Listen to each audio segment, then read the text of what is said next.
আজকে তত্ত্বাবধায়ক সরকারের যে রিভিউ আবেদন ছিল তার জাজমেন্ট প্রকাশিত হয়েছে। এটি ৭৪ পৃষ্ঠার জাজমেন্ট। এখানে তৎকালীন মাননীয় প্রধান বিচারপতি মূল জাজমেন্ট লিখেছেন, সৈয়দ রেফাত আহমেদ। এই জাজমেন্টের মাধ্যমে তত্ত্বাবধায়ক সরকার ব্যবস্থা ত্রয়োদশ সংশোধনীতে যে ফরম্যাটে ছিল এই ফরম্যাটে এটা পুনরুজ্জীবিত হলো।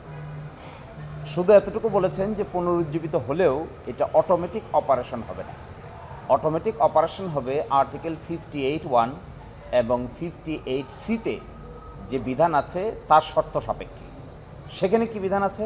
সেখানে বলা আছে যে একটা সরকার বিদায় নেবে, তারপরে কেয়ারটেকার গভর্নমেন্ট গঠিত হবে, পার্লামেন্ট ডিসলভ হবে, ডিসলভের 15 দিনের ভিতরে তত্ত্বাবধায়ক সরকার গঠিত হবে।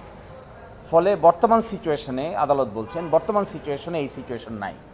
যেহেতু বর্তমানে এই সিচুয়েশন নাই, সেজন্য এটা অটোমেটিক রেস্টোর হলেও এখন সেটা কার্যকর হবে না।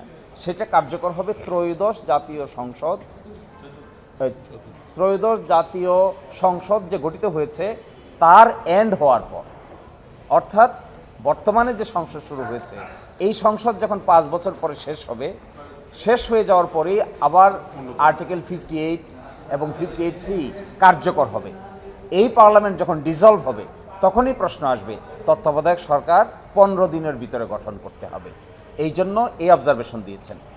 আরেকটা প্রশ্ন হলো, এখন কি তাহলে পার্লামেন্ট পরিবর্তন করতে পারেন কি না, যে প্রশ্ন করেছেন সিনিয়র সাংবাদিক। হ্যাঁ, আদালত রেস্টোর করেছেন ত্রয়োদশ সংশোধনী যেভাবে ছিল সেভাবেই রেস্টোর করেছেন। অর্থাৎ লাস্ট রিটায়ার্ড প্রধান বিচারপতিই হবেন তত্ত্বাবধায়ক সরকারের প্রধান, এই বিধানটাকে রেস্টোর করেছেন। এখন বর্তমান সংসদ যদি মনে করেন জুলাই চার্টারের আলোকেই হোক অথবা অন্য কোনো আলোচনাই হোক, এই বিধানের মধ্যে কোনো পরিবর্ধন পরিমার্জন সংশোধন করতেন, তাহলে এটা সম্পূর্ণ পার্লামেন্টের এখতিয়ারের উপরেই সেটা থাকবে। কারণ 2/3 মেজরিটি ভিত্তিতে সংবিধান যদি সংশোধন করতে চান, আদালত এটাকে পুনরুজ্জীবন করেছেন, একথা ঠিক। কি হিসেবে পুনরুজ্জীবন করেছেন? অতীতে যে ফরম্যাটে ছিল সেই ফরম্যাটে। এই ফরম্যাটের মধ্যে যদি কোনো পরিবর্তন আনতে চান তাহলে বাকিটা নির্ভর করবে বর্তমান পার্লামেন্ট কিভাবে চিন্তা করছেন তার উপরে। এই ব্যাপারে আমরা আদালতে দেখিয়েছিলাম, এটা জাজমেন্টে কোর্ট করেছেন যে জুলাই জাতীয় সনদে তত্ত্বাবধায়ক সরকারের একটা ডিফারেন্ট ফরম্যাটকে প্রস্তাব করা হয়েছিল। এই ফরম্যাট যদি জাতীয় সংসদ গ্রহণ করতে চান তাহলে জাতীয় সংসদের সামনে ওটা গ্রহণ করতে এই রায় থাকা সত্ত্বেও কোনো বাধার কারণ হবে না।